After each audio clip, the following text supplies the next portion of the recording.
వాల్మీకి గంగా నది సమీపాన గల తమసా నదికి స్నానం చేయడానికి శిష్యులతో బయలుదేరాడు. తమసా నదిలోనికి దిగిన వాల్మీకి చుట్టూ ఉన్న ప్రకృతి అందాలను చూసి పరవశిస్తున్నాడు.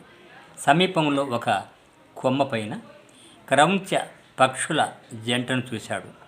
వాటి అనురాగం ముచ్చట గొలుపుతుంది. వాటి మధుర ధ్వనులు వీణుల విందు చేస్తున్నాయి. ఇంతలో ఒక వేటగాడు క్రూరమైన బాణంతో మగపక్షిని నేలకూల్చాడు. అది నెత్తురోడుతూ వెలువెల్లాడుతూ ప్రాణాలు విడిచింది. ఆ ఎడబాటును తట్టుకోలేని ఆడపక్షి తల్లడిల్లిపోయింది. హృదయ విదారకమైన ఈ దృశ్యాన్ని చూశాడు వాల్మీకి. కరుణరసం జాలువారింది. ధర్మావేశం కట్టలు తెంచుకుంది. వెంటనే నోటి వెంట అప్రయత్నంగా ఈ శ్లోకం పుట్టింది.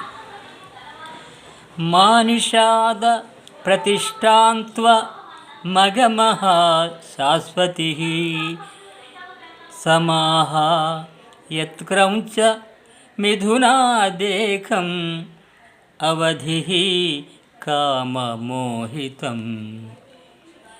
ఓ కిరాతుడా, క్రౌంచపక్షి జంటలో పరవశమై ఉన్న ఒక పక్షిని చంపిన నీవు శాశ్వతంగా అపకీర్తి పాలవుతావు అని శ్లోకం యొక్క భావం. ఈ మాటలు వచ్చాయి.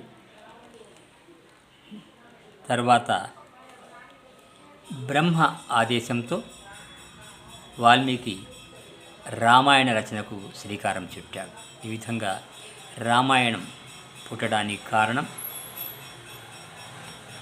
ఈ శ్లోకం,